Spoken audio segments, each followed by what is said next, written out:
राष्ट्र की पुकार है, ये भागवत का सार है कि युद्ध ही तो वीर का प्रमाण है। कौरवों की भीड़ हो या पांडवों का नीड़ हो, जो लड़ सका है वो ही तो महान है।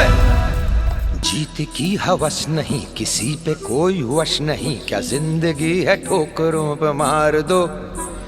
मौत अंत है नहीं तो मौत से भी क्यों डरे, ये जाके आसमान में दहाड़ दो।